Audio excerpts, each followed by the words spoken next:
Hello everyone, welcome to Mathematics Tour. This is the Cambridge Igcse Mathematics paper 4, variant 4.3, written in November 2024. There are 12 questions in this paper and I'll solve them at once.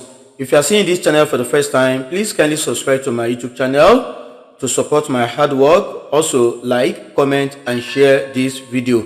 Let's jump into the first question. Dinary sells fruit and vegetables. One day, the mass of fruits and vegetables he sells is in the ratio 9:8. Okay, fruit to vegetable 9:8. He sells 48 kilograms of vegetables. Find the mass of the fruit he sells. Okay, so you can just have F for fruit and V for vegetable in the ratio 9:8. Okay, so if he sells 48 kilograms of vegetables, so let's put 48 here. So what was done to 8, okay, to become 48, that is multiplied by 6. So we need to do the same thing here. So this will be 54. So that means there are 54 kilograms of fruit. Part B. On another day, he receives $280 for the fruit and vegetable he sells. The $280 is in the ratio fruit to vegetable, which is equals to this ratio this. Find the amount he receives from the selling the fruit. Okay, so this sign of equality tells us that the ratio of fruit to vegetable is equals to this ratio in which is shared the money. Okay, so that means we can say, since this is equals to this, that implies that C plus 3, okay, plus C minus 1 should add up to $280. Okay, so if we solve this, this will be 2C plus 2 to be equals to 280. So 2C should be equals to 280 minus 2. Okay, so you should have 2C to be equals to 278. So if you divide both sides by 2, so the value of C should be equals to 139. Okay, so that means the amount he receives for fruit. Okay, so amount, okay, he receives, sorry, let's write this again. So the amount he receives for fruit, so will be equals to 139 add 3. So that will be equals to $142. Okay, so we'll put 142 here. Part C, in 1 week, Denari buys fruit and vegetables for $1,620. He sells the fruit and vegetables for $1,750. Calculate the percentage profit. Okay, so we need to get the profit. Okay, so the profit will be equals to 1750 minus 1620. Okay, so that will be 130. Okay, so the percentage profit, okay, the percentage profit will be equals to the profit itself, 130 over the initial amount, which is 1,620 multiplied by 100%. Okay, so this gives 8.02%. Okay, you have 8.02. Part D, in another week, Dinari sells fruit and vegetables for $1,738. He makes a profit of 10%. Calculate the amount he paid for the fruit and vegetables in that week. Okay, so since he made a profit of 10%, okay, so for selling it at this price, okay, so that means this price is at 110%. That is the implication. So for the cost price, the percentage will be at 100%. Okay, when there is neither gain nor loss. Okay, so it will be 100%. So if there is a gain or a profit, so the percentage from increases from 100, and if there is a loss, it decreases from 100. Okay, so that is just the ideology there. So 110% implies $1,738. Okay, so we want to get the actual cost price. So the actual cost price will be at 100%. So when it is at 100%, so the value is x, so which is what we want to find. So if you cross multiply, you are going to have 110, okay, multiplied by x, okay, should be equals to 100 times 1738. Okay, percentage, you cancel out percentage. So if you divide both sides by 110, okay, so you should get the value of x to be, okay, you can write here x to be equals to 1580. So this will be $1,580. So let's go to the next question. That will be question 2. 2a. A is the point 3,7 and B is the point -1,5.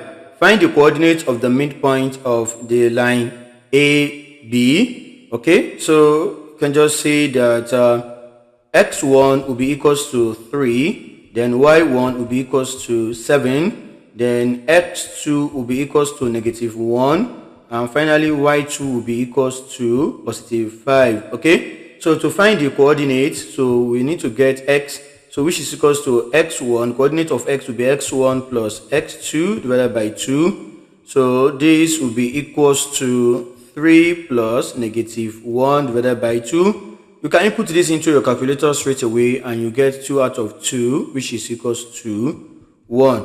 Okay, for the coordinate of y, it follows the same pattern. y1 add y2 over 2, so which is equals to 7 add 5 divided by 2, and this gives 6.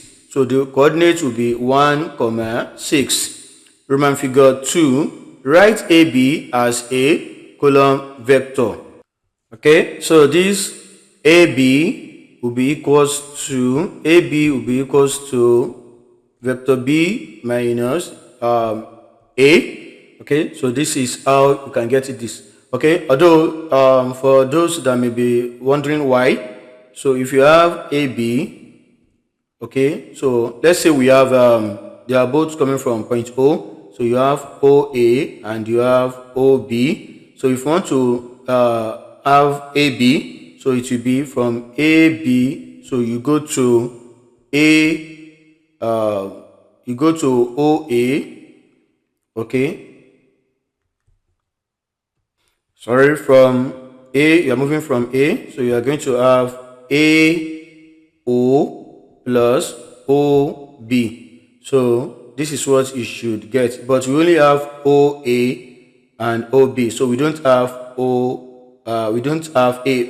So in order to rewrite this, so this will be AB will be equals to, so we need to flip this, it will be minus AO will be equals to minus OA plus OB. Okay, so which will now be AB to be equals to OB minus OA, so which you can simply write as AB equals to B minus A. Okay, so the vector B will be equals to, let's see, minus 1 and 5. Okay, so that will be B, so it will be minus 1, okay, against 5, then minus the vector A, that will be 3 against 7, that is 3,7. So let's cross check that. Yes, 3,7. So if we do this, minus 1 minus 3, that will be minus 4. So I'll put minus 4 here.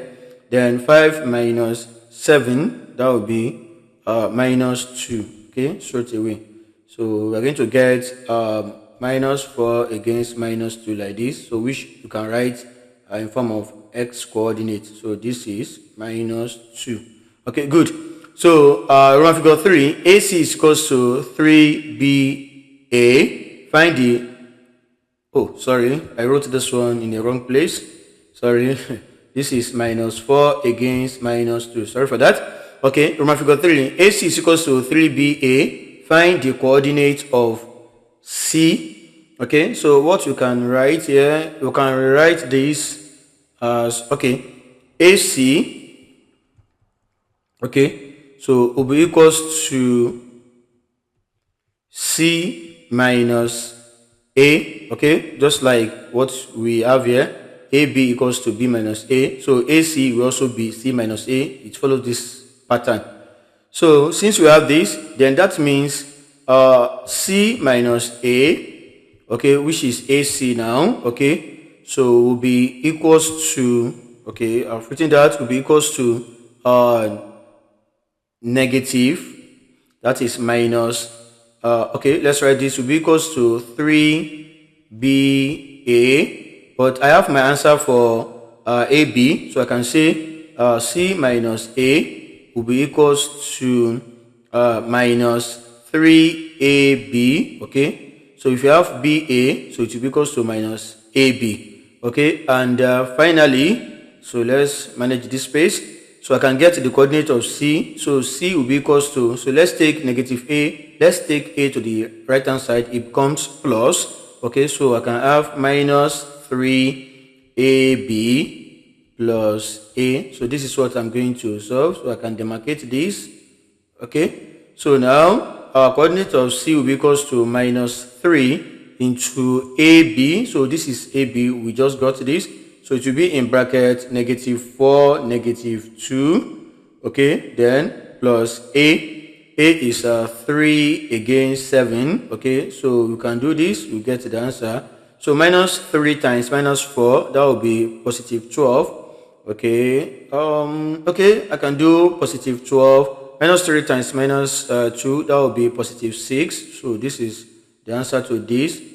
Okay, this is 12. So let's write this again. 12. Okay. Then plus 3 against 7. So I think it's easier now. Okay.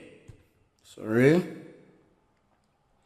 So we should have 3 against 7, okay? So 12 add 3, that will be 15. Then 6 add 7, that will be 13, okay? So this is 12, okay? This is 12. Sorry. So this is 12. Okay, so part B. Rotate shape B through 180 degrees about the point 4, 1. 4, 1. That is x equals to 4, y is equals to 1. So if we want to rotate this about this, okay, so the direction does not matter, either clockwise or anti-clockwise. Okay, anyone you choose is okay because this is 180 degrees. So let's locate the center of rotation. X equals to 4 and y equals to 1. So this point is the center of rotation. Okay. Now, so what we need to do is to get a protractor to measure the angle. Okay. So I'm going to select my protractor. This is my protractor as my best practice. So anytime I want to transform any shape or any object, so I do label the vertices. Okay, so I can say this is point A, this is point B, and this will be point C, and this will be point D. So the center of rotation is at point D. Okay, so what I will do is to draw a line from each of the vertices to the center of rotation, okay, then measure 180 degrees as well as the length of the between the center of rotation and the point I want to rotate. The center of the protractor at the center of rotation, then 0 on that point here. Okay, so if I want to, I can take clockwise direction or anti-clockwise direction. So any direction you take is okay. So if I rotate this now, so let's see how it goes from here. So this is from 0. So currently it will be exactly 90 degrees here, okay, but we need to go to 180, so we'll continue from there. So 180 will be exactly here, okay, it will be on this line. So we need to maintain the distance between the center of rotation and point A. So since it's a grid, so from here 1 2 3, so from here 1 2 3, so that means the image of point A after a rotation of 180 degrees will be here. So the next one is to draw a line from point D to point B, but if you have your protractor, I think you may not need to do that. So I can use my protractor to do that, okay, instead of drawing the line. So the center is here, okay, so I can extend my protractor, okay, I can do it like this, okay. So for me, I don't need to draw a line, but for you, you can firstly draw a line, then make sure that you have your protractor there, okay. So for me, it's okay, the center of the protractor is here and the 0 is here. So if I want to get 90 degrees, okay, so 90 degrees will be here, okay, can you see now? So currently 90 degrees will be here. So, or you can just count 180 degrees straight away. So this is 0. So you don't need to rotate it. It will come here like this and it will come to this spot. So it will be along this side here, okay. So we need to maintain the distance. So you may want to use your ruler to measure the distance between this and this, okay. So, but for me, I know it's going to be along this line like this, okay. So what I'll just do is that I'll count from B, how many distance? 1, 2. So, or from A, anyone.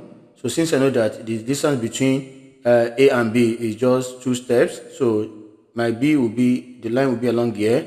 So, and it must be on the same line, okay, with this. So it just be 1, 2. So it will be here. So this will be B prime, okay. Of course, point D remains here because it is the center of rotation, it won't shift, okay. So the last one will be point C, okay. So obviously you can see the where the image will be, okay. By the time you put this at point C, okay, 0 on point C, center of enlargement here, so it will be along this line here. So it will be along this line, okay. So what is the distance between B and C? Can you see? 1 2. So I can use this one to 1 2. So it will be here. So it is obvious. So this will be C prime. Then I can join them together now. So this and this, okay, this and this, this and this, and finally this and this, okay. So this will be the image of point P. So we may want to call this P prime after the rotation by 180 degrees at x equals to 4 and y equals to 1. So Roman figure 2, reflect shape P in the line y equals to x plus 2. So you need to get this line. So from here, if you compare this with general equation of a straight line, y is equals to mx plus c, okay, mx plus c. So you see that m is equals to 1 and c is equals to 2. So c is the intercept on y-axis. So I have to draw this line y equals to x plus 2 first. So it will be, a point will be here, okay. Then the gradient means rise over run, okay, or fall over run, anyone. So this will be, okay, let's rise and run. So this will be 1 up, okay, because you have positive there. So 1 another point will be here, okay. 1 another point will be here, okay. So these 3 points are enough for us. We can just draw the line like this. It passes through this, okay. I think I'm okay like this. Let me scroll down, okay. So we may want to extend this here. So let's select this, okay. So you have this now, okay, good. So now, so if you want to reflect shape P in this line now, so that is the line. So this point B now remains here, okay. So this is a diagonal line, okay. So what we just do is this. So from each of the points of shape P. So let's come to the mirror line. Okay, so here you have 1, 2. Okay, so if this line were to be a horizontal line, so you continue in this order. But this is a diagonal line, so instead of it, if you count 1, 2, okay. But this is a diagonal line, so if you count like this, so you have to count like this, okay. So this will be 1, 2, okay. So let's count to 1, 2. So a point will be here. So we can call this A prime prime, okay. So for this point B, it remains here, just like what I said. So for point C, it will be 1, 2. So it will be 1, 2. So C prime will be here, C prime prime. And the last one is this. Let's count 1, 2, 3, 4, 5. Okay, so it will be 1, 2, 3, 4, 5. So D prime prime will be here, D prime prime. So we can connect this point together. So we have this and this. We have this and this. Sorry, let's take that again. So we have this and this. So we have this and this. And finally, we have this and this. Okay, so that is the reflection along y equals to x plus 2. So let's see the next question. Describe fully the single transformation that maps P onto Q. Okay, P onto Q. Of course, this is enlargement. Okay, since the image is bigger, since the object is bigger than the image, so that means the scale factor should be a fraction. Okay, and another thing, since they are not they like opposite each other, okay, so it's not they're not corresponding, like this is facing this side and like the object is facing up and this one is facing down, so that means the scale factor is also negative. Okay, so these are the two things you should know for the scale factor. So had it been they are both positive, so as this one is facing up, so this Q, the image, should also be facing up. Okay, so good. So I need to find the center of enlargement. So okay, let's complete the scale factor. So let's take corresponding sides. So this side, okay, against this side. Okay, so this will be 1, 2, and this is 1. So that means if you halve the object, you should get the image. So the fraction will be 1 over 2, and of course it is negative. So the scale factor is negative 1 over 2. So that is sorted. Okay, so that has been sorted. Okay, so the next thing is center of enlargement. Okay, so the center of enlargement, we can do something down here. Okay, let's draw a line. Let's take corresponding sides. Okay, let's take corresponding sides. This point, rather, this point, okay, and this, okay, they are similar. Okay, so I can draw a line in this direction. Okay, so let's draw the line. So this point D and this point here. Okay, I don't want to label this. Okay, but I can call this D prime prime. Okay, I think I can label it. So let's call this D prime prime prime. Okay, so this and this now. Okay, so let's connect them together. You draw a line like this.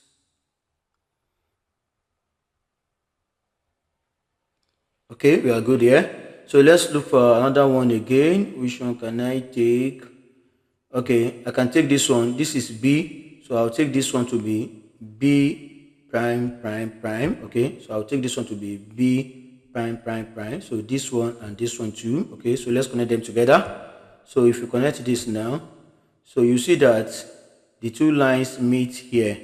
Okay, so the two lines meet here. So that is the center of enlargement. So if I should draw A and this one, that is point A, and this one too, if I join them together, you see, so the line also passes through here.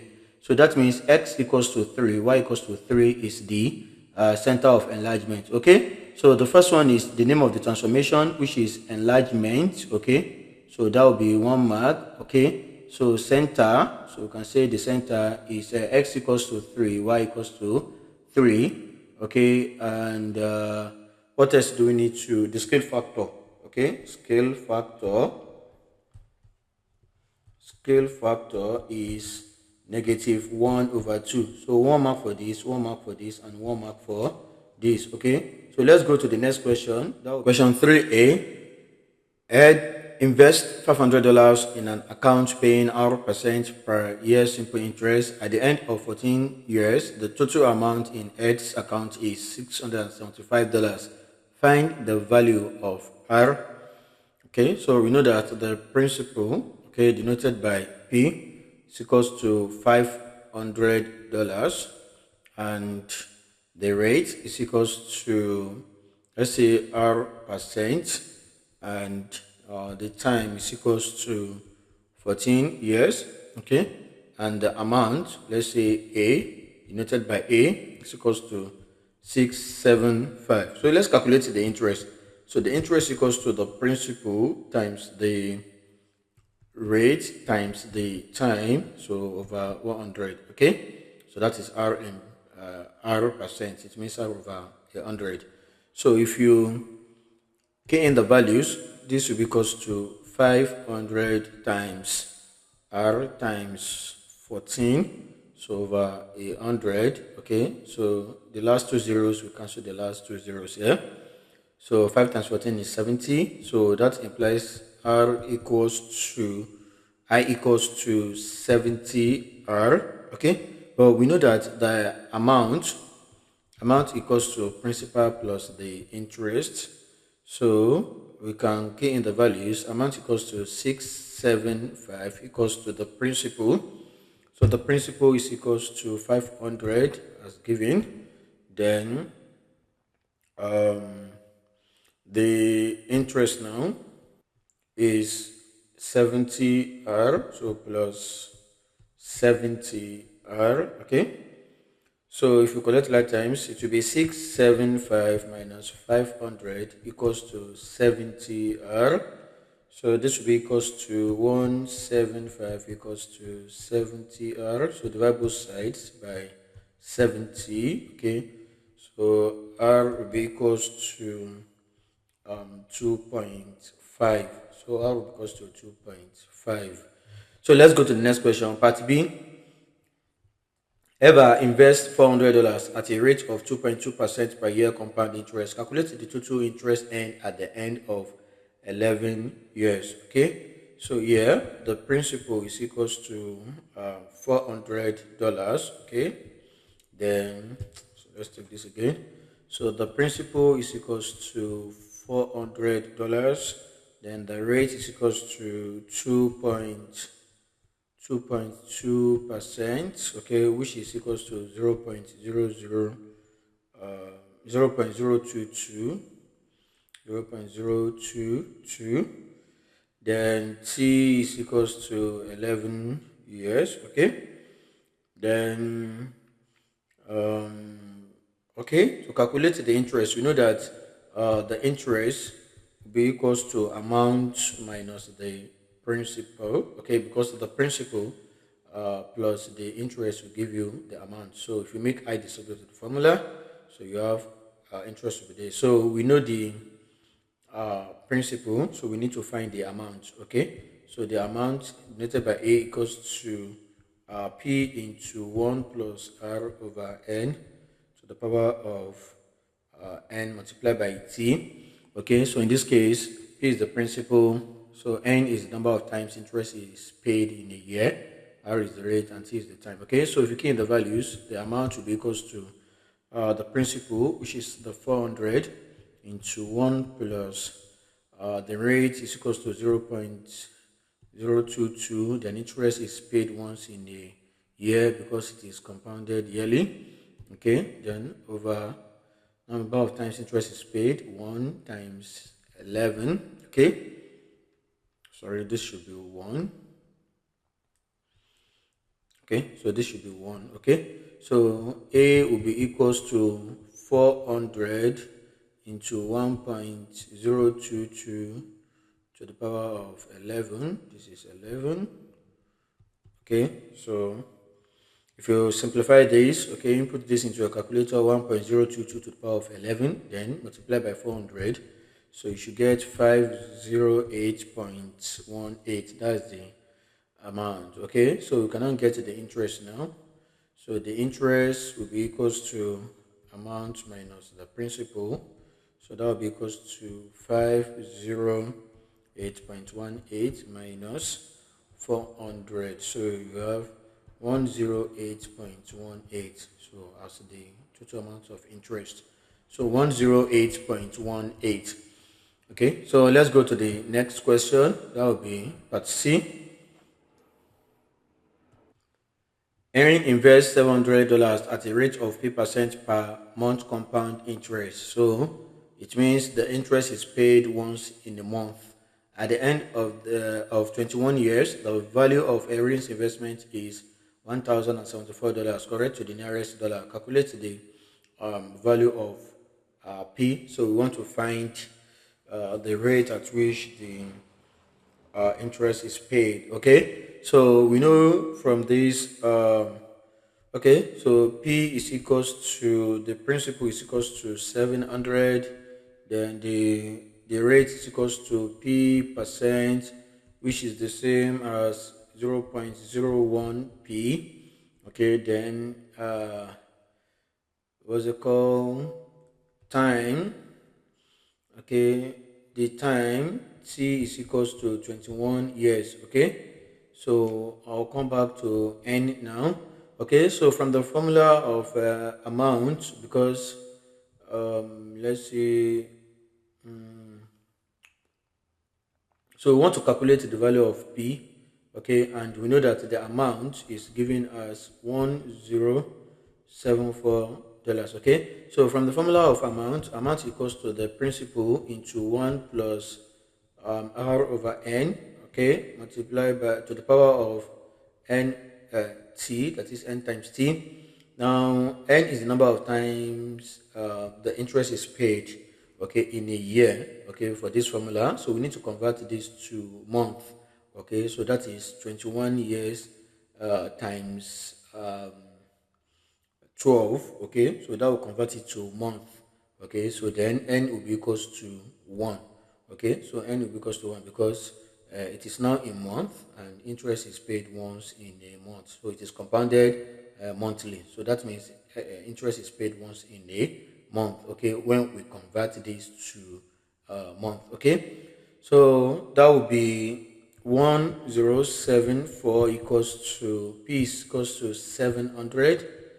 Okay, into 1 plus the rate is P percent and is the same as 0.01 P over 1 because n is 1 over, so the time will now be 1 times 21 times 12. Okay, that is 21 times 12. Okay, so you can say times 1, that is for value of n. So over 1, that's the value of n. So this one converts the years to month. Okay, so this will be 1074 equals to 700 into 1 plus 0.01 P. So to the power of 21 times 22 will give you 252 times 1, which is 252. Okay, so we can divide both sides by 700 here. So this will cancel this. Okay, so we'll be left with this. Okay, so we can actually, okay, I think what I can do, let's take I need to get P is here, so I need to free P from here. Okay, so what I will do is to take square root of both sides because that will make this to go take square root, so root of 252. So that is, I'll say root of 252 here, okay, into 1074 over 700. So it's equals to root of 252 again. Okay, so it will be 1 plus 0.01 P. Okay, everything here to the power. Okay, no, so this should be under root. Sorry. Okay, 252 here. So it should be this one like this. So we're taking root of this, square root of this. Yeah. So this is correct. 252. Okay. So this 252. Okay. So this we cancel the whole of this. So we need to find this now. Input this into your calculator. So you should uh, get 1.0017 to be equals to 1 plus 0.01p. So if you collect like times 1.0017 minus 1 should be equals to 0.01p. Okay, and I can scroll. I think okay, we can let's scroll up. Sorry, let's undo that. Okay, good. So if you scroll down a little bit, so here now it will give us 0.0017 to be equals to 0.01p. So divide both sides by 0.01. This will cancel this, and the value of p will be equals to 0.17. So this is what you get, 0.17.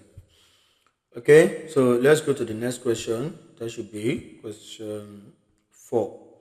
Okay, a box contains 50 cuboids. Each cuboid has a mass of 135 grams. The total mass of the cuboids and the box is 7 kilograms. Calculate the mass of the box. Give your answer in grams. Okay,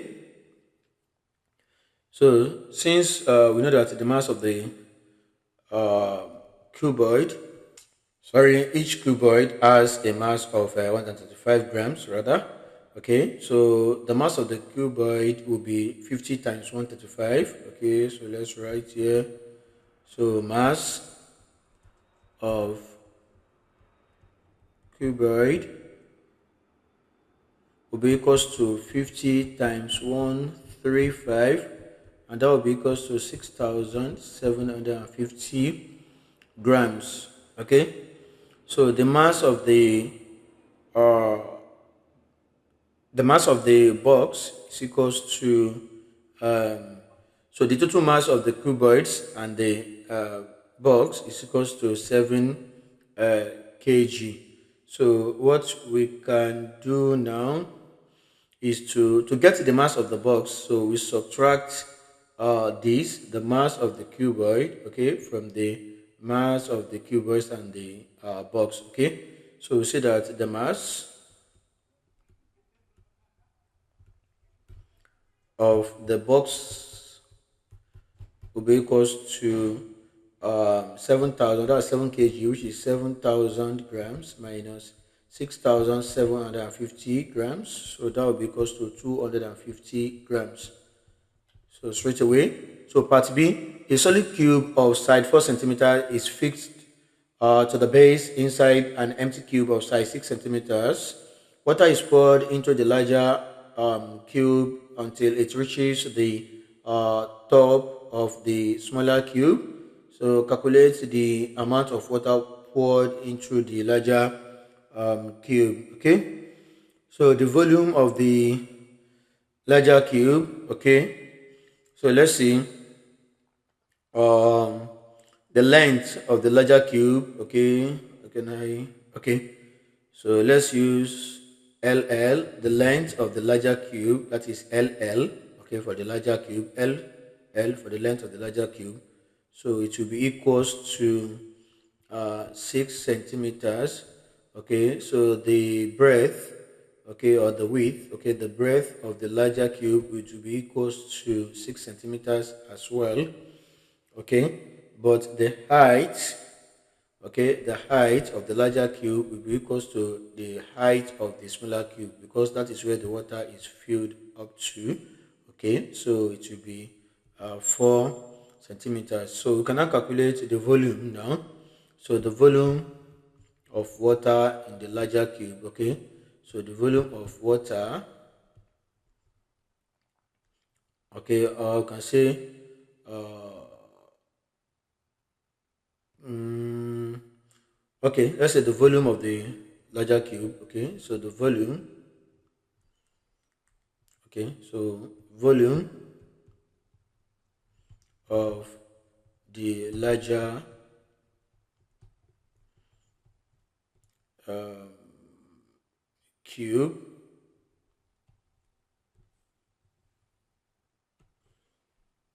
will be equals to 6 times 6 times 4. That will be 36 times 4. That will be equals to 144 centimeters cube. Okay, so the volume of the smaller one now, of the smaller cube, equals to 4 cube. That will be equals to 64. So the amount of water poured now, okay, so the amount of water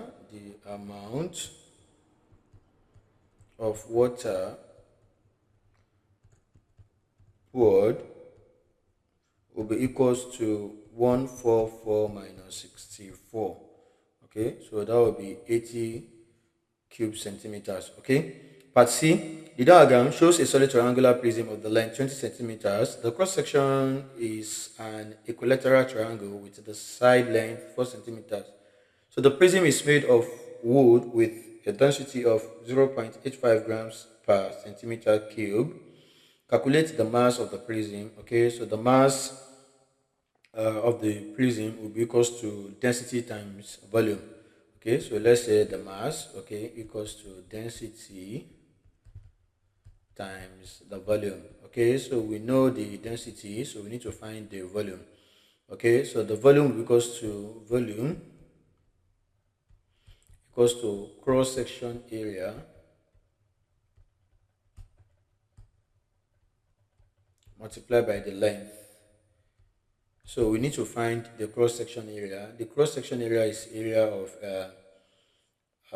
a triangle and is an equilateral triangle. Okay, so you can say the cross section area equals to area of the equilateral triangle. Okay, so equilateral triangle, so that's the area of the cross section. So if you do this now, something like this, let's have a rough sketch here. So this is 4, 4, and 4. Okay, so you can use the Heron's formula. Okay, so you can use the Heron's formula. So you can say the area is equals to square root of s into s minus a into s minus b into s minus c. Okay, so where a is equals to length of each side of this equilateral triangle. So a is equals to 4, b is equals to 4, and c is equals to 4. So s will be equals to 4, that is s equals to a plus b plus c over 2, which is equals to 4 plus 4 plus 4 over 2. That is 4 times 3, 12. 12 divided by 2, that is 6. So that is value of s. Okay, so a will be equals to square root, that's the area is equals to now 6 into 6 minus 4, that is 2. So 6 minus 4, 2 again, 6 minus 4, 2. So if you input this into your calculator, so you should get square root of 48. And the square root of 48 is equals to 6.9282. Okay. So now since we know this, now we can calculate the cross section area.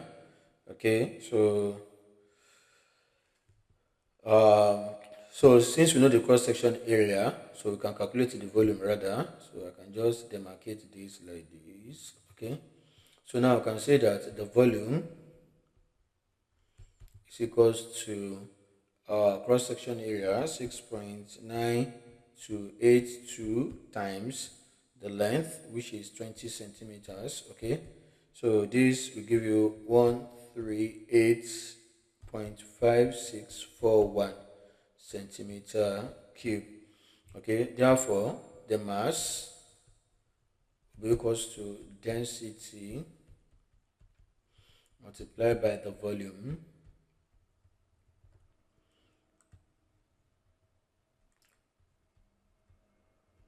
okay. So the density is equals to okay, I think 0.85. That's the density, 0.85 yes, times the volume. So the volume is 138.5641. So this will be equals to approximately 118. Okay, as required by the question. Okay, so let's go to the next question. That will be part D. The diagram shows a solid cone with base radius 10 centimeters and height 24 centimeters. Okay, show that the total surface area of the cone is 1131 square centimeters, correct to the nearest centimeter squared. So the curved surface area of a cone with base r with base radius r and slant height l is given as a equals to pi rl. Okay, so the total surface area will be this. The total surface area denoted by this to be equals to the curved surface area by RL plus the area of the circular base, which is by R squared. Okay, so let's come here. From here, we need to calculate L here. Okay, so L will be equals to square root of 24 squared plus 10 squared. So the L will be equals to 26 centimeters. Okay, so we can now key in the values here. It will be equals to 3.142 times the radius, which is 10, times the slant height, which is 26, plus 3.142 times 10 squared. Okay, so this will give you 816.92 plus 314.2. This is 100. Okay, so everything add up to 1,131.1 and approximately 1131 squared centimeters. Okay, correct to the nearest square centimeters as required by the question. So round figure 2, the total surface area of the cone is painted. Okay, the cost to paint the cost to paint the cone is $1.71. Okay, $1.71. Okay, so calculate the cost to paint 1 square centimeter of the cone. Give your answer in cents. Okay, so I'll just do A here. Okay, and then that's for the area, and then C for the cost. Okay, so you have for 1131 square centimeters. Okay, so the cost is 1.71. Okay, so we want to get the cost of 1 now. Okay, so this what will make 1131 to become 1, so it is divided by 1131. So we need to do the same thing here, divided by 1131. So if we do that, okay, so since we want to convert it to cents, so it will now be 1.71, okay, divided by 1131 as stated here. So since we want to leave our answer to cents, okay, to be times 100. Okay, so this will give us 0.151. Okay, 0.151 cents. Okay, part B. One tin of paint has enough paint to cover 2.5 square meters. Okay, calculate the number of these cones that can be painted completely using 1 tin of paint. Okay, so we just have to convert this to centimeters. Okay, then divide it by the total surface area of the cone. Okay, so we can just say 2.5 meters squared. It will be equals to, okay, if you've forgotten, we have King Henry died by drinking chocolate milk. Okay, so this is the base where you have meters, we have liters, and we have grams. Meters, liters, and grams. Okay, so we're dealing with meters now, so centimeters will be here. So you just convert from meters to centimeters, you move from here 1 and 2. So now to convert from meters squared, okay, to centimeter squared, so we just double these steps. So that will be 4 steps now. 1, 2, 3, 4. So you will need 4 zeros, okay.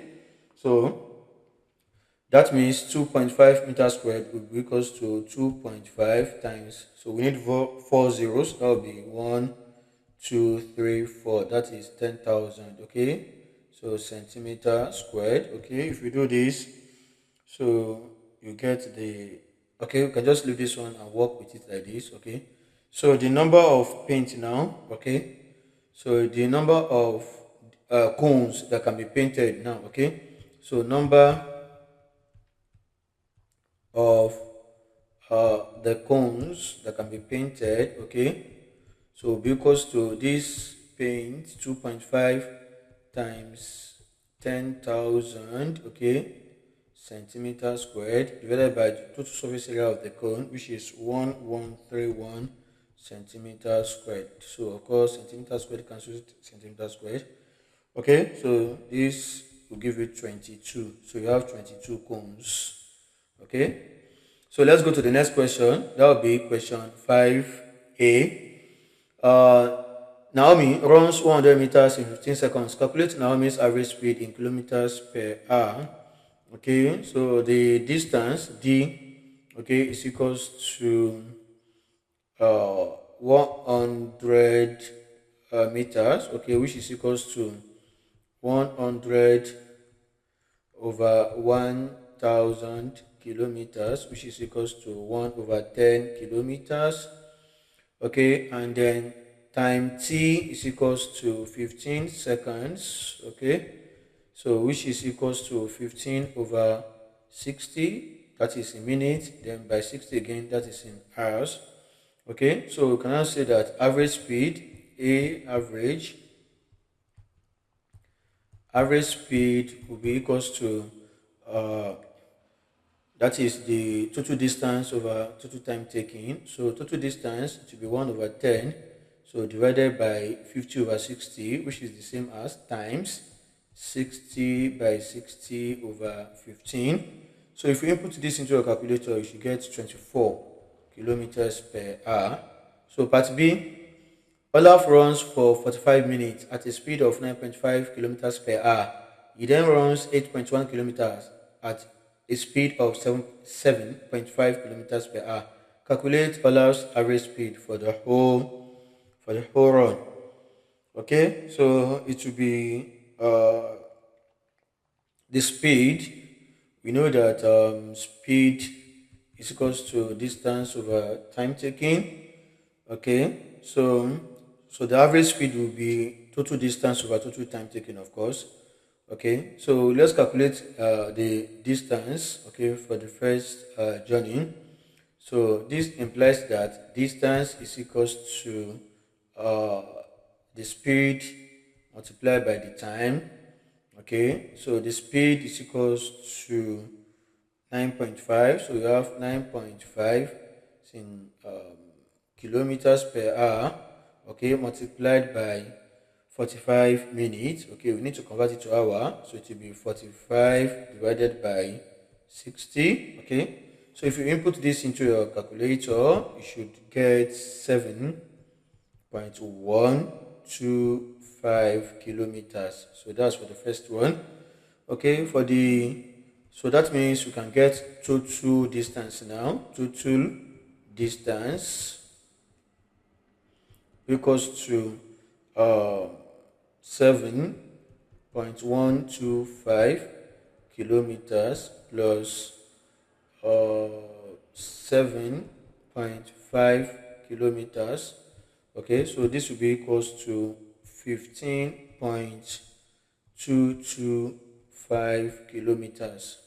So that will be the total distance. Okay, so the first time, okay, so I can call it time 1. Okay, so time 1, that is t1, is equals to 15 minutes. Let's check, 45 minutes rather. is equals to 45 minutes. Okay, and that will be equals to 45 over 60 hours. Okay, so which is equals to 0.75 hour. Okay, then the time 2 now, we need to find the time 2, that is the time taken for the second journey. Okay, so it then runs 8.1 kilometer at a speed of 7.5 kilometers. So from here, so the time 2 for the second journey should be equals to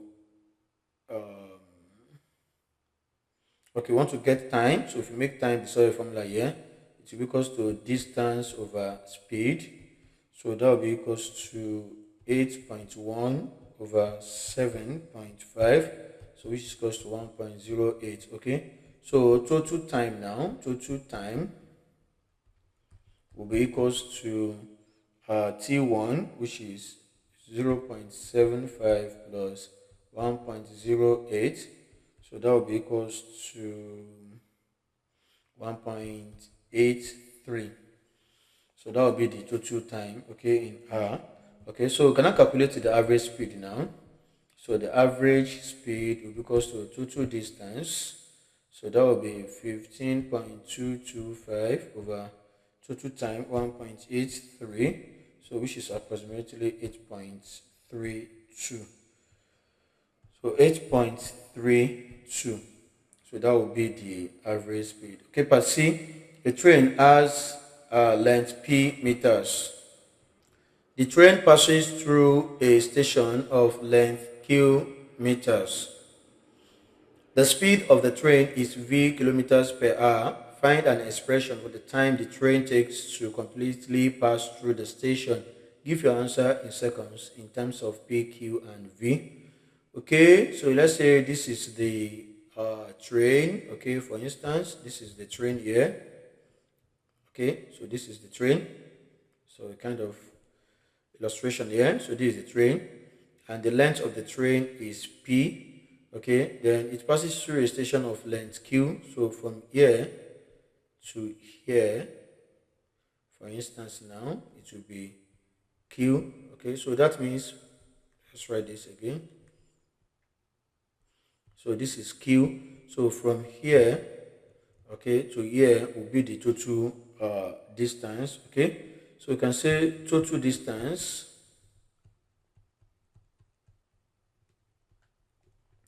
equals to p plus q. So that will be the total distance. Okay, then the speed of the train. Okay, the speed of the train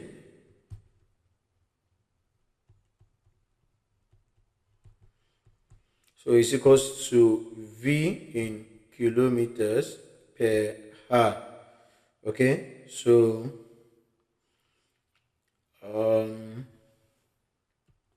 okay, so this will be equals to v kilometer is 1000. Okay, so let's convert this to meters. 1000. Then this hour is 60 by 60. Okay, so then we're going to 0 will cancel 0 here, 0 will cancel 0 here, so we are left with 1 over okay, we still have 10 here, so 2 in 10, 5, 2 in 6, that will be 3. So that was 3 times 6, 18, 5 over 18 v. So that's what we're going to have left. Okay. So that is the speed now. Okay, so the next thing is to use the formula.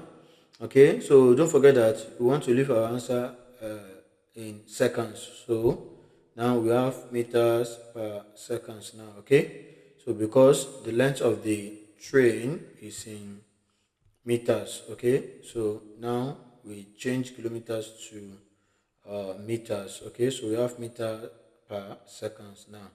Okay, so that is what we did there. Okay, so you may want to put meter per seconds here. Okay, meters per second. Okay, fine. So we can now calculate the time now, okay, because we want to find the time since we know the total distance, so we know the speed, okay. So the time t will equals to distance over speed equals to p plus q, okay, then divided by the speed. So we can, the speed is 5 over 18, so we can multiply straight away. So then we flip the fraction, it will be 18 over 5v. Okay, so what can I do here? Okay, so I think this will be my final answer. I can just rearrange. So 18 into p plus q, then everything over 5v. So that will be the final answer. So I'll write 18 multiplied by p plus q. So everything over 5v. So that would be how to calculate the time. So let's go to the next question. That will be question 6. Okay, this is pretty straightforward. So you can reduce this. U cancel U here. Okay, 3 in 3, 1. Then 3 in 24. Okay, it will just be too rough if I should do this. Okay, 3U here is 1. Okay, 3U here, that will be 8. Okay, then 5 here, that will be 1. 5 here, that will be 2. So we are left with 8 times 2 over y. So that will be equals to 16 over y. So we have 16 over y. So part B, expand and simplify this. Okay, so let's expand these two. Okay, so it will be x minus 1. Okay, into, if you expand this, you should get x squared 2x 3x plus 5x, then 2 times 3 plus 6. Then we need to expand this one to this and this. So straight away, x cubed plus 5x squared plus 6x minus x squared minus 5x minus 6. So if you simplify, x cubed plus 4x squared plus x minus 6. Okay, so this is what you get from here. Okay, part C, solve the equation 2x squared plus x minus 5 equals to 0. You must show all your working and give your answer correct to 2 decimal places. Okay, so if you compare this with the general equation of a quadratic equation, okay, this will be ax squared plus bx plus c equals to 0. So you see that a is equals to 2, b is equals to 1, and c is equals to negative 5. Okay, so the formula x equals to minus b plus or minus square root of b squared minus 4ac. So everything over 2a. Okay, so let's key in the values. If you key in the values, so this will be equals to minus 1 plus or minus square root of b squared 1 squared minus 4 into a, which is 2, into c negative 5, everything over 2a, which is 4. Okay, so this will be equals to minus 1 plus or minus, everything here will be square root of 41 over 4. So this will be equals to minus 1 plus or minus square root of 41 is 6.403 over 4. So let's scroll down a little bit. So which is equals to minus 1 plus 6.403 over 4, or minus 1 minus 6.403 over 4. So this will give you 1.5 or minus 1.85. So, sorry, 1.35 rather. 1.35 or minus 1.85. So 1.35 or minus 1.85 to 2 decimal places. Okay, so that is pretty straightforward. So question 7. Okay, so calculate the area of this trapezium. So if this is A, this is B, and this is H, the height. Okay, so the area is equals to A plus B, the addition of the two parallel sides, times height over width over 2. So this will be equals to 9 plus 13 into height 8 over 2. So if you input this into your calculator, you should get 88 centimeters squared. So this will be 88 straightforward. Then the one figure 2, the area of this trapezium is 264 centimeters squared. Show that 2y squared plus 9y minus 518 equals to 0. Okay, so what you can do here is to use the same formula. So this will be A, this will be B, and this will be the height. Okay, so using the same formula, A plus B multiplied by H, everything over 2. Okay, so I think I can just start from here since I can see the diagram. The area equals to A plus B, so multiplied by the height, so over 2. Okay, so this will be equals to y plus 1 into, okay, plus y plus 1 plus b, y plus 4 into the height, y plus 2, everything over 2. So this will give us y plus y, 2y plus 5 into y plus 2, everything over 2. Yes, I can now continue from here now. Okay, okay, let me continue from here. So this will be equals to, we need to expand this. Okay, the area is equals to 264, so I can put 264, 264, so 264.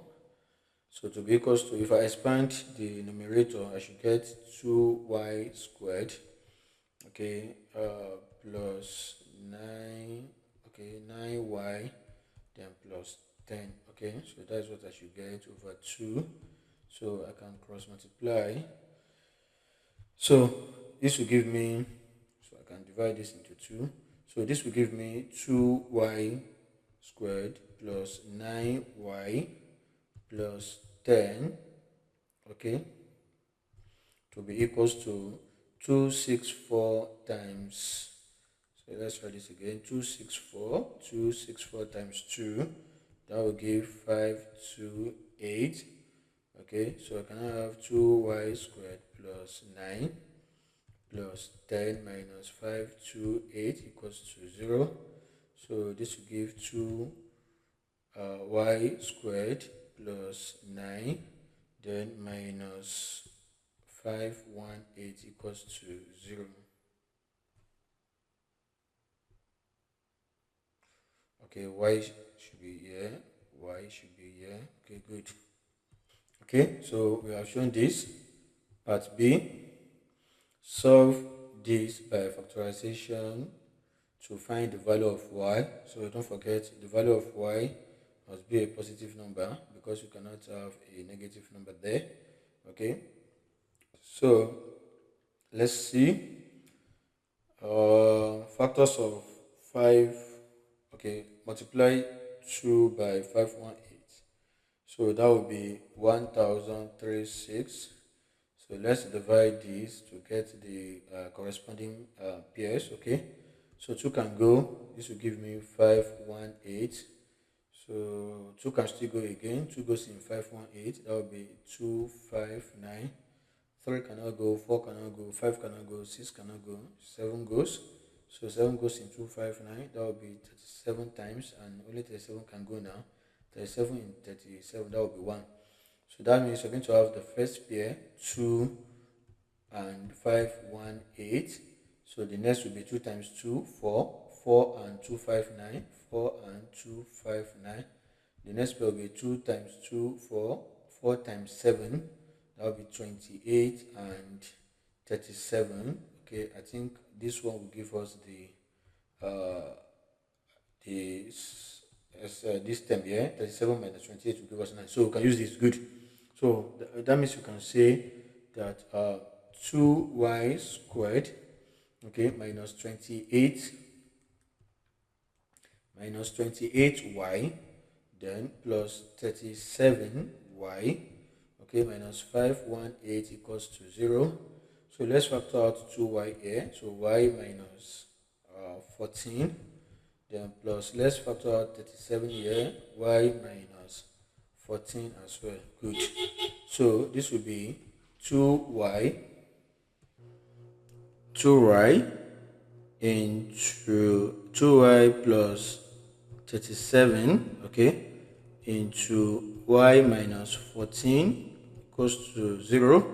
It implies 2y add 37 equals to 0, or y minus 14 equals to 0 from here. So y is equals to 0 add 14, that will be 14 straight away. So here 2y will be equals to negative 37. So if you scroll down, so y will be equals to negative 37 over 2. So that will be the solution. But we told you that, I already told you that y cannot be negative, so this will be out of it. So this will be the valid solution. So y is equals to 14. Okay, so let's go to the next question, and that will be part B. So the diagram shows a sector of a circle with radius 8 centimeters and angle 75 degrees. Find the perimeter of the sector. So the perimeter of the sector will be equals to theta, that's the angle. So let's see, I can scroll down a little bit. Okay, good. So the perimeter P will be equals to theta over 360. This is theta. Let's repeat that. Theta over 360 times 2 pi r. Okay, so this is a whole.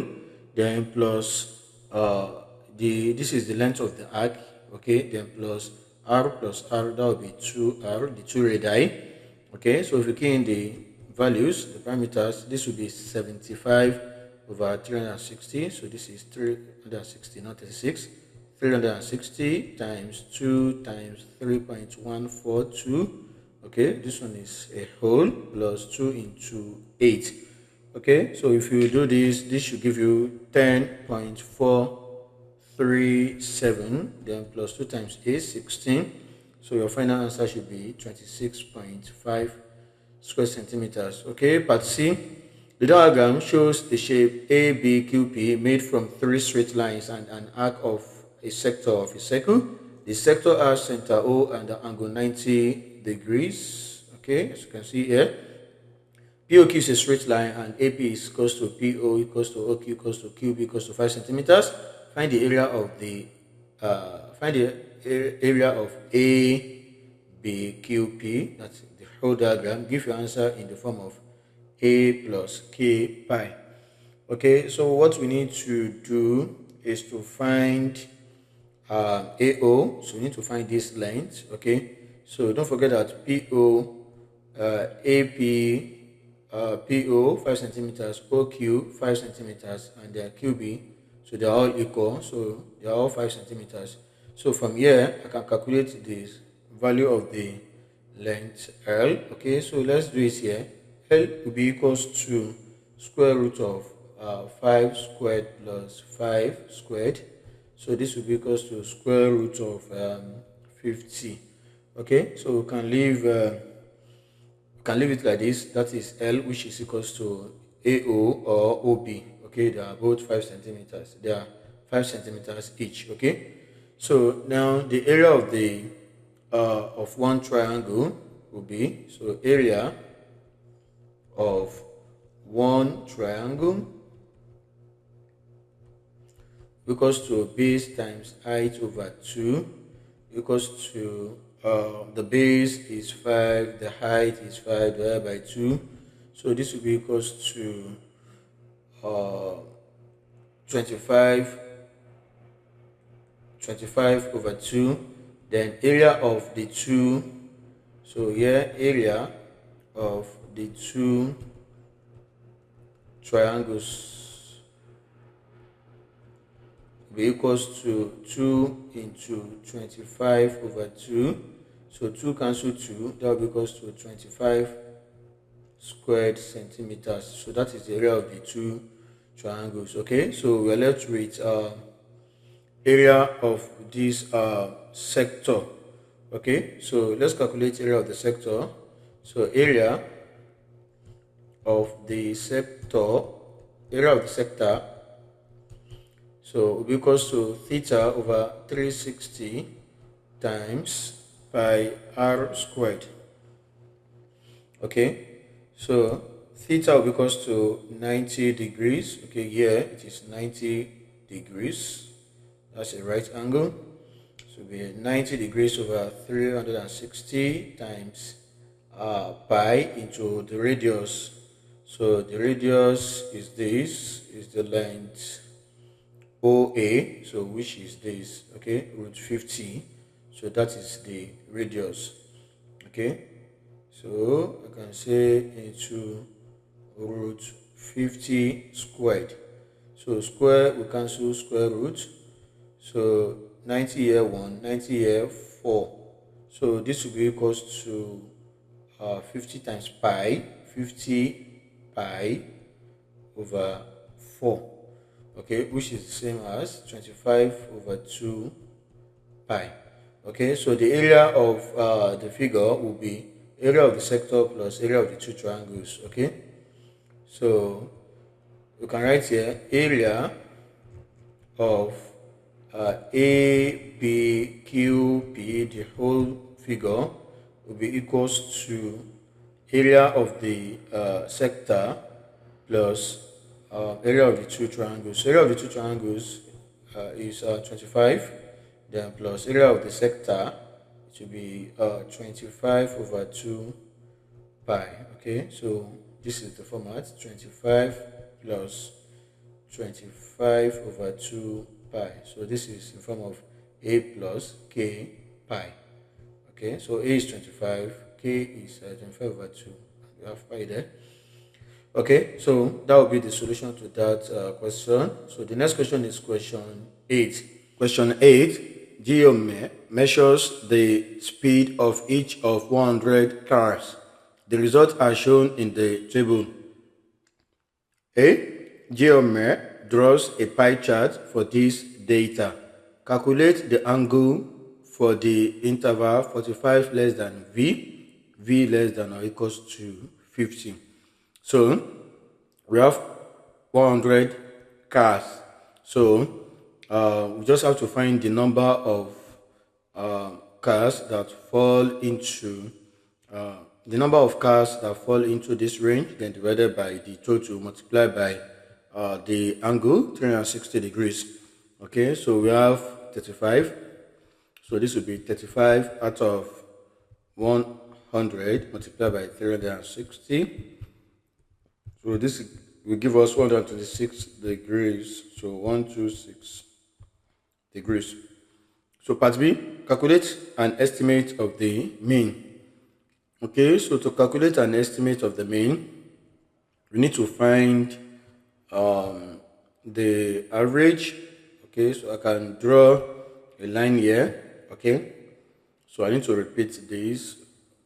Okay, so let's draw some lines here. Kind of, I think how many columns? 1, 2, 3, 4. So let's have 5. So 1, 2, 3, 4. Then let's have one more. Okay, then maybe 5 columns, 5 rows too, one like this. Okay, so we can have another one like this. I think it's good like this. Okay, so don't mind my lines. So you just to demarcate this. I think I can have one here. So 1, 2, 3, 4, 5. Okay, I think this is good. Okay, so the first one will be for the class interval. Okay, so that is I think we have 30 less than v less than or equals to 40. Then we have 40 less than v, and v is less than or equals to 45. Then 45 less than or equals to v, and v is less than or equals, sorry, this one is less than here. 45 is less than is less than V, so V is less than or equals to 50, and the last one, 50 is less than V, and V is less than or equals to 70. So this is the class interval, okay? And then we can get the mid value now, so which I will denote by X is the mid value. 30 at 40 divided by 2, 35. So this is 42.5, 47.5. 50 at 70, 120 divided by 2, that is 60. So we have this to be the frequencies. We know it's 15, 20, this is 35, and this is 30. Of course, everything should add up to 100. So I need to have fx, the product of f and x. So this is my x here. So this will be 525, this will be 850, 1662.5, this will be 1800. So, and this will add up to 4537.5. That's the total. So can I calculate the mean now? So the mean will be equals to 45. Sorry, I think this should be 48. Okay, so this should be 48. Okay, yes, it should be 48. So let's repeat that. So we have 48 point, no, 483, 4837.5. Okay, so this will be 4837.5 divided by 100. So the decimal point will shift back 2 times. So the mean will be equals to 48.375. Okay, so 48.375. So part C, complete the histogram to show the data in the table. So we need to get the frequency densities of the remaining intervals. Okay, so that's what we need to do. So we already have 40 to 40 to 45. Okay, so we already have this one, 40 to 45. So, and the frequency density is 4 here, so we can confirm it. Okay, so let's roll up a little bit. I will need to, the formula for the frequency density, I think I can do that here. So frequency density denoted by FD will be equals to the frequency over the class size. Okay, so frequency density of the first interval, so let's scroll up. So that will be 30 to 45. Okay, that's the first one. The frequency is 15. That is, and the class size is 40 minus 30. So that is 10. So it will be frequency 15 over the class size 10. That will be 1.5. That's the first one. So FD2, the frequency density of the second one, so which is this one now. Okay, so it's between 40 and 45, as you can see here. Okay, between 40 and 45, and the frequency is 20. Okay, so the frequency is 20, and it's between 40. The class size is 45 minus 40, that is 5. So it will be 20 over 5 is equals to 4. Okay, so which is correct? This is 4 here. Okay, let's go to the third one. It will be this frequency is 35 and the class size is 5. Okay, 45 to 50. So I'll just complete the remainder. FD3 is equals to 35 over 5. That is 7. Then the last one, FD4, will be equals to, the frequency is 30 and then the class size is 20. That is the difference between 50 and 70. Okay, so that will be equals to 1.5. okay, so we can use this to plot the graph. Okay, for the first one, FD1, so is between 30 and 40 and the frequency density is 1.5. So 1.5 will be the middle of this one. This is 1, this is 2, so 1.5 will be the middle. Okay, so because each line is just 2, so this is 2, 4, so 5 will be the middle here.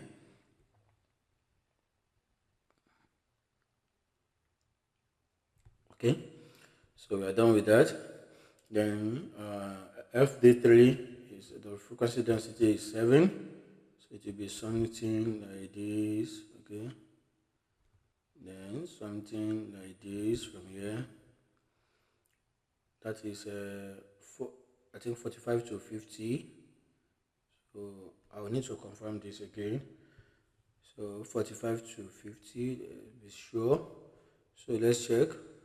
45 to 50, yes, correct. Then the last one, 50 to 70. That is 1.5. 50 to 70 is 1.5. So it will be the same line as this. Okay, so now do this. Okay, so we want to shade this one like this.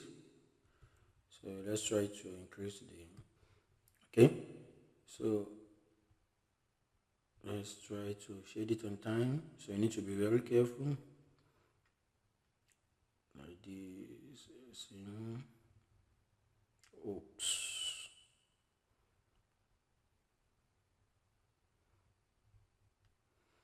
Okay, so next one will be this. So you can shade this properly.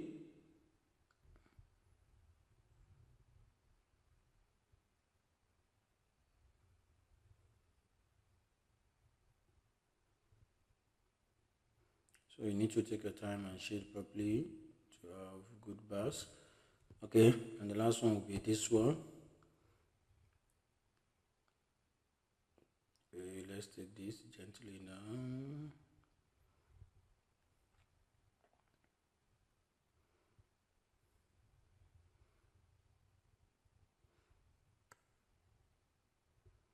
Oops.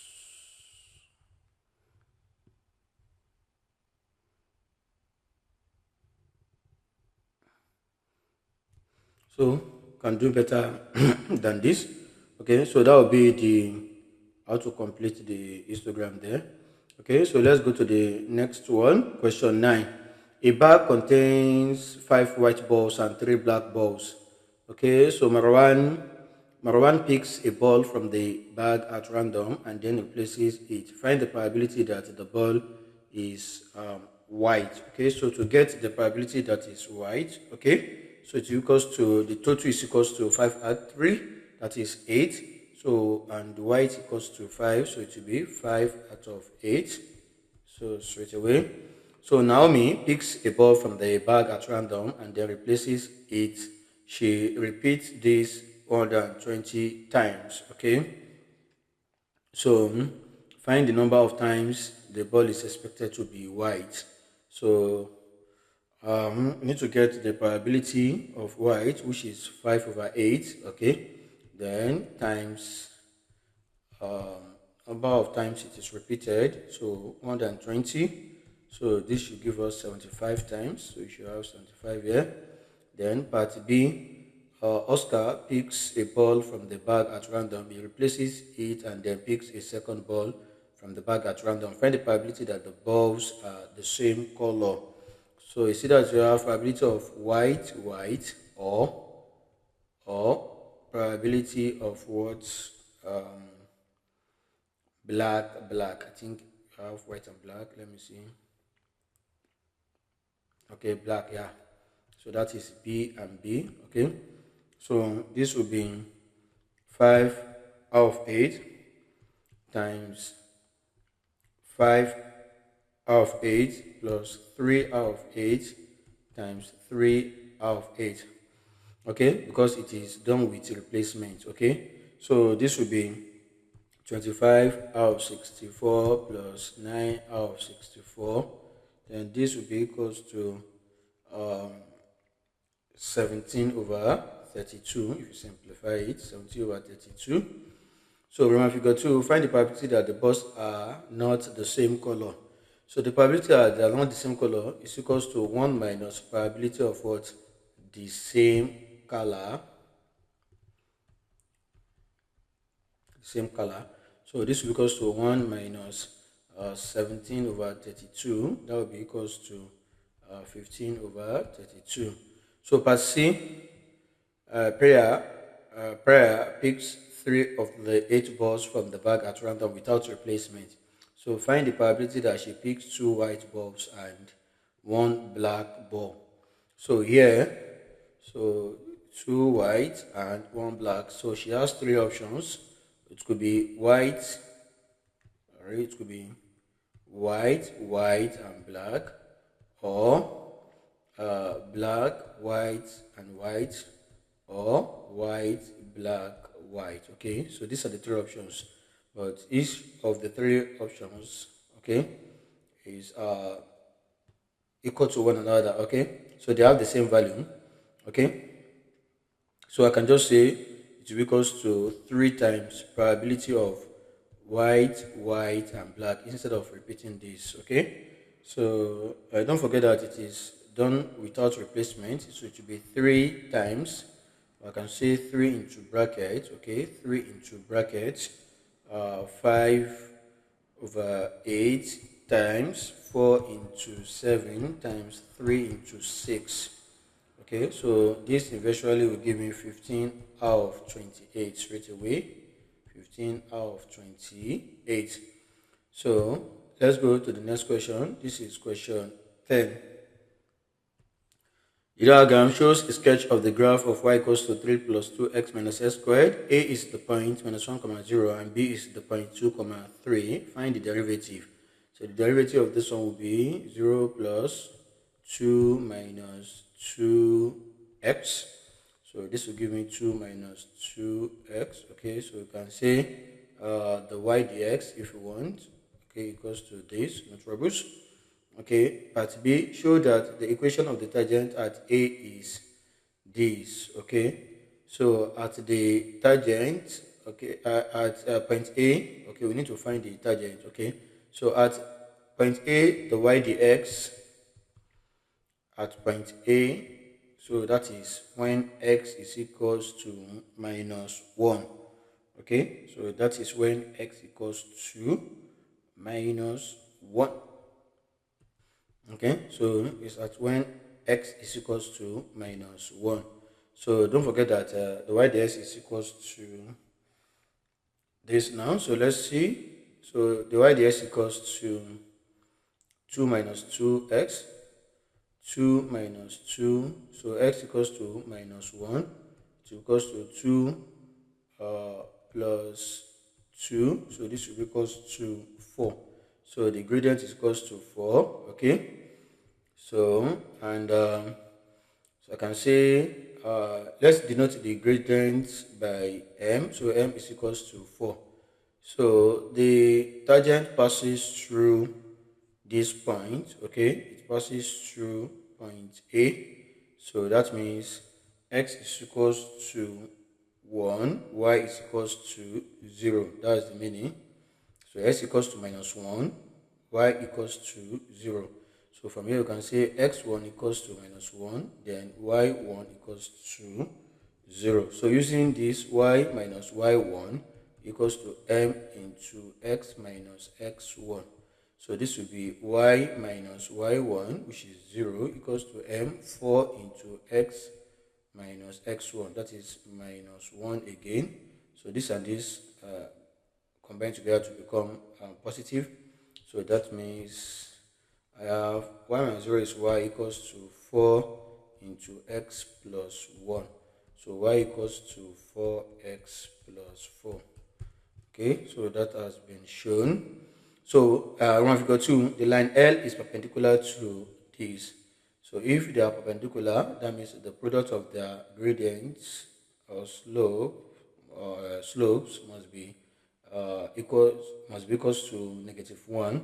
So the line L is perpendicular to this. So that means the gradient, let's say the gradient of line L, M2, will be equals to -1/4, since the gradient of the line that passes through the tangent is +4. Okay, So it passes through point B. So what is point B here? That is 2, 3. So that means it passes through x equals to 2, then y equals to 3. So find the equation of the L. So it's super easy as well. So we're just going to use y minus y1 equals to m into x minus x1. So that will be y minus y1 is 3 equals to minus 1 over 4 into x minus x1, which is 2. So this will be equals to y minus 3 equals to minus 1 over 4x. Then minus 1 over 4 times minus 2. That will be, I can just write, okay, plus 1 over 2, okay. That will be positive 2 here, 1, 2 and 4, 2. That's what you get. So I can rearrange it to be y equals to minus 1 over 4 plus 1 over 2 plus 3. This is because to y equals to minus 1 over 4x. Okay, x is missing here. X. 3 times 2, 6 plus 1, 7 over 3. 7 over 2. 2 times 3, 6 plus 1. So 7. So that is plus 7 over 2. So this is my final answer, 1 over 4 minus 1 over 4x plus 7 over 2. Okay, so let's go to the next question. Part C, find the coordinate of the maximum point on the graph of y equals to that. Okay, what we can do here, we know that the y, the x, the first derivative is equals to 2 minus 2x. Okay. So we know that our stationary point, okay, the y dx equals to 0, the y dx is equals to 0. So that means 2 minus 2x equals to 0. So 2 is equals to 2x. Then x equals to, if I was by 2, x will be equals to 1. Okay. So that means at the maximum point, okay, x is equals to 1. So when x equals to 1, when x equals to 1, comma, so y will be equals to 3 plus 2 into 1 minus 1 squared equals to 3 plus 2 minus 1. So this will be equals to 4. So we have 1, comma, 4. So that is what we have there. Then the next question, we're almost done. Question 11. Okay, we have f of x, g of x, h of x, and j of x. So find g of 3. So g of 3, okay, g of negative 3 rather. So g of negative 3 will be equals to 1 minus 2 into minus 3. So you just have to substitute here. And this will give you 1 plus 6, that is 7. 1 plus 6, you have 7.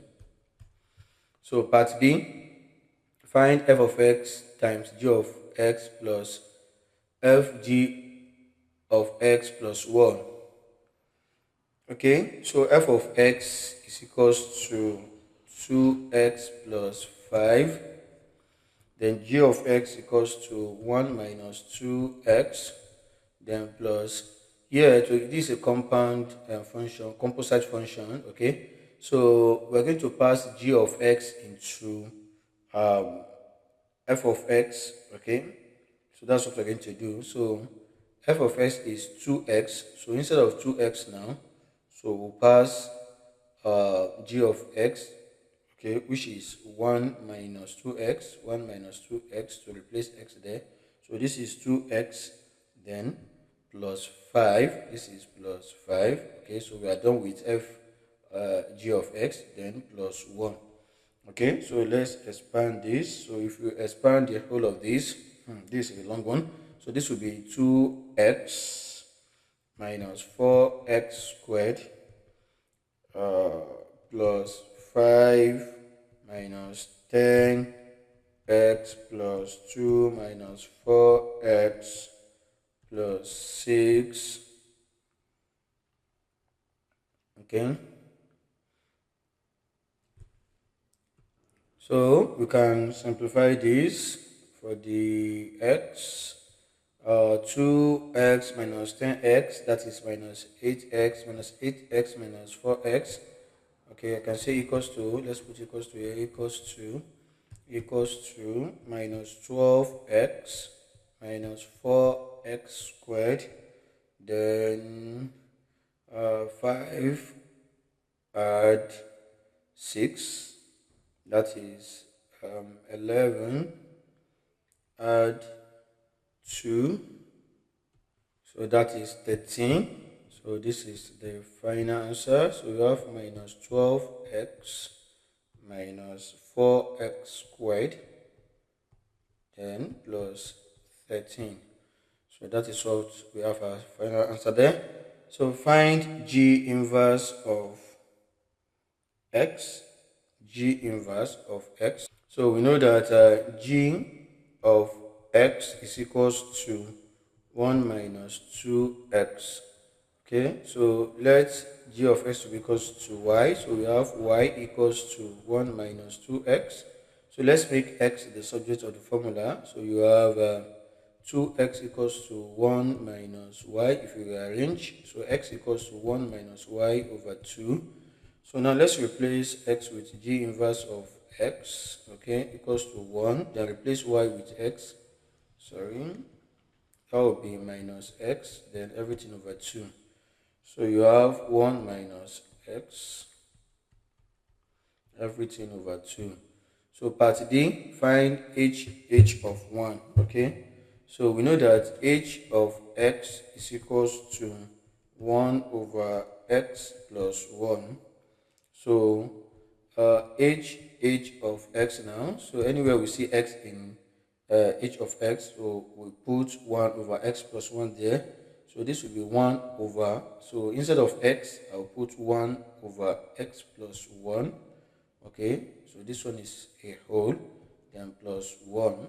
Okay, so we have to simplify this now. So to simplify this, it's just like a normal fraction. So let's deal with the denominator. So it's equals to the LCM of the denominator. This one is like 1 over 1.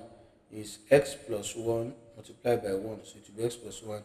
X plus 1 divided by x plus 1. That is 1. 1 times 1, 1. Plus x plus 1 divided by 1. That is x plus 1 times 1. So it will be x plus 1. Okay, so this will be the denominator. So this 1 over 1 like this. So if we simplify this further, this will be 1 plus 1, 2. Okay, so we're going to have 1 all over x plus 2 over x plus 1. So if we find the inverse of this, it will be x plus 1 over x plus 2. So this is h of x. So we cannot get h of 1 now. Okay, so let's go up. So I can say h of x is equals to x plus 1 over x plus 2. So h of 1 is now equals to 1 plus 1 over 1 plus 2, which equals to 2 over 3. So we have 2 over 3 here. Okay, we are almost there. Part E, simplify 1 over f of x minus h of x. So 1 over f of x is 2x plus 5 minus h of x is 1 over x plus 1. So we need to simplify this. So the LCM will be 2x plus 5 into x plus 1. So if you divide this LCM by 2x plus 5, you'll be left with x plus 1. Then multiply by this 1, it remains x plus 1. Then minus, if you divide the LCM by x plus 1, you're left with 2x plus 5.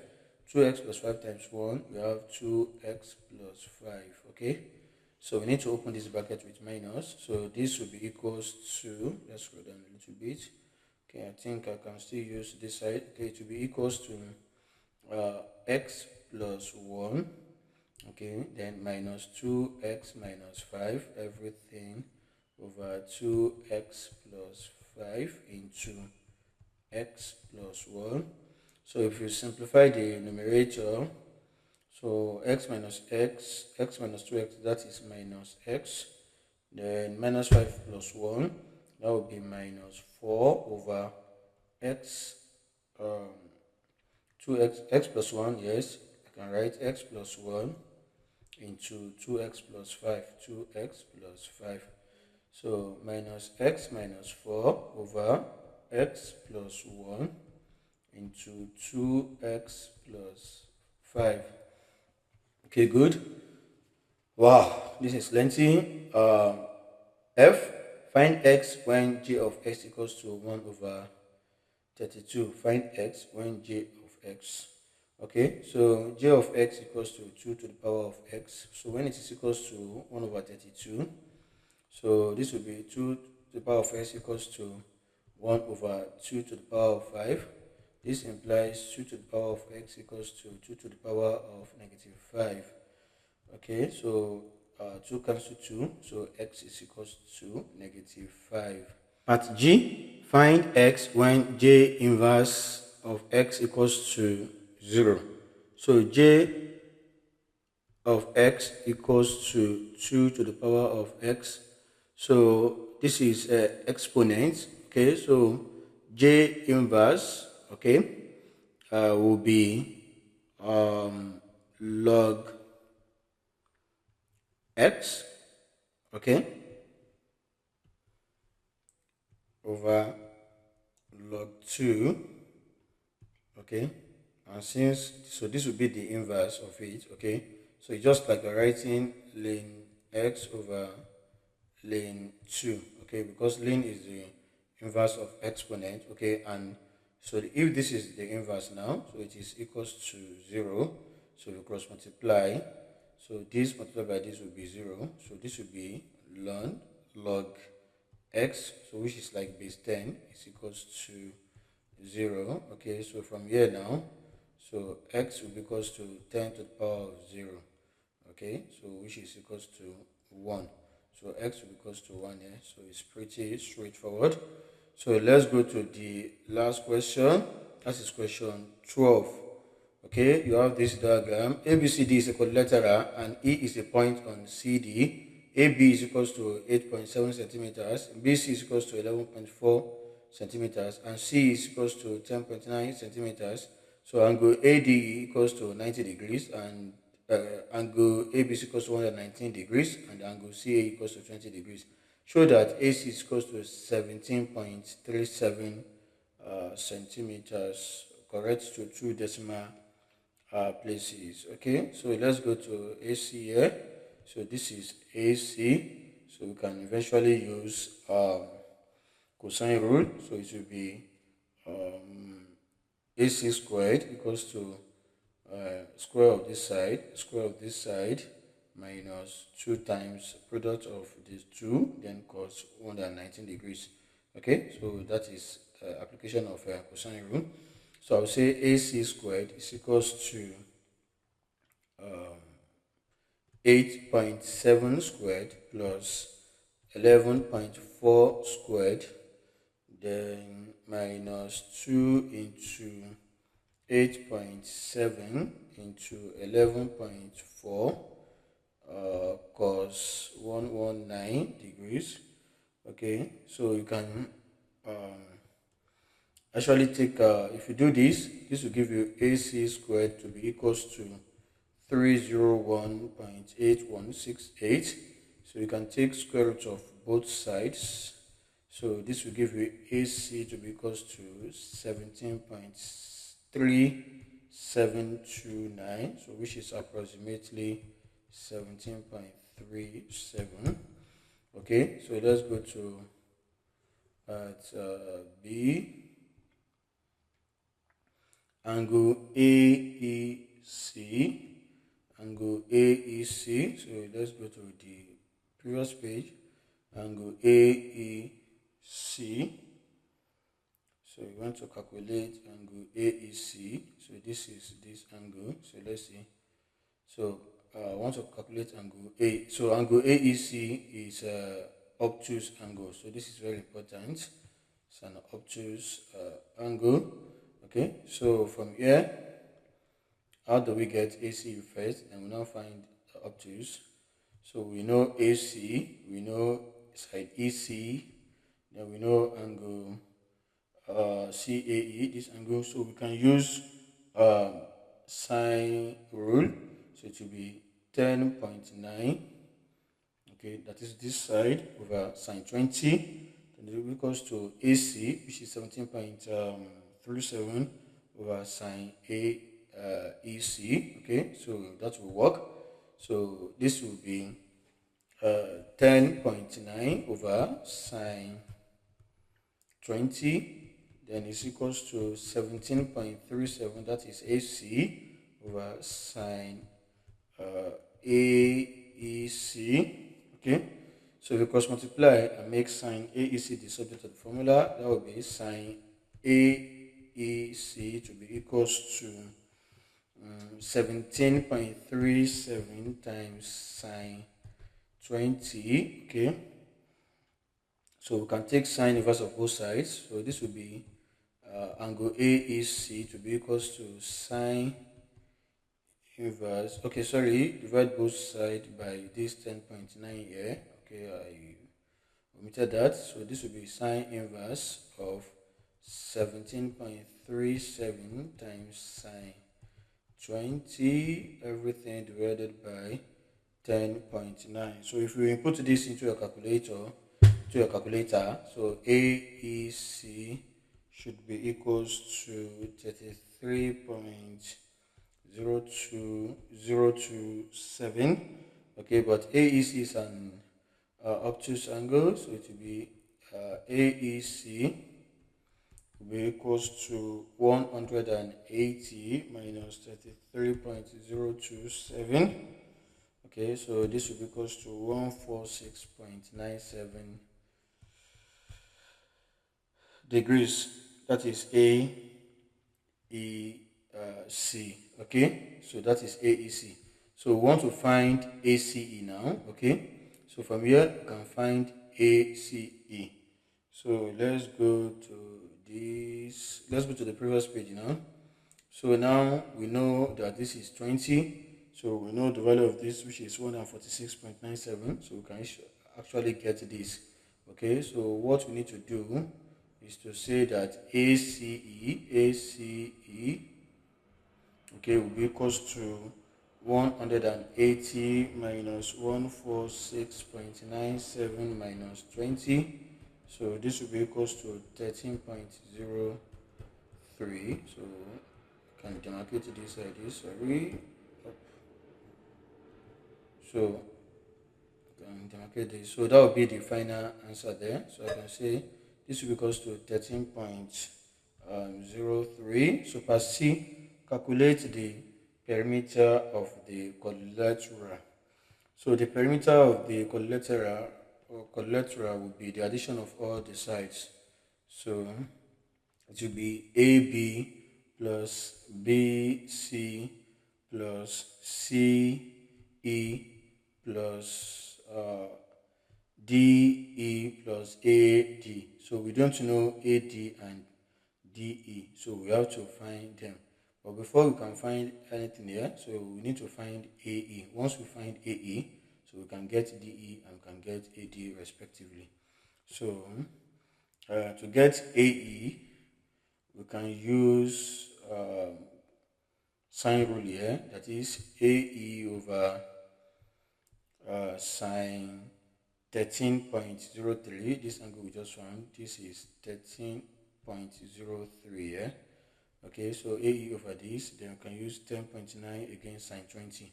So that's what I will do. So let's scroll down. So we have AE over sine 13.03 equals to 10.9 over sine 20.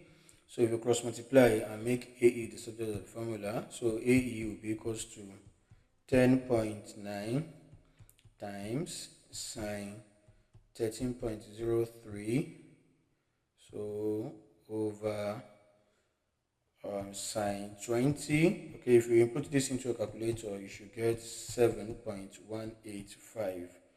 Okay, so if you get 7.185 as value of AE, then we can calculate the value of side AD. So let's go back. So from here, so we know the value of AE. So AE is 7. This is 7.185. Okay, so we can eventually find AD. So we can find this AD. Okay, so by using what's it called? This is an angle here. Okay, you can find this angle here. So this angle will be 13 points. It will be what's the value of the angle here? I think we got this to be 146. Yes, 146.97.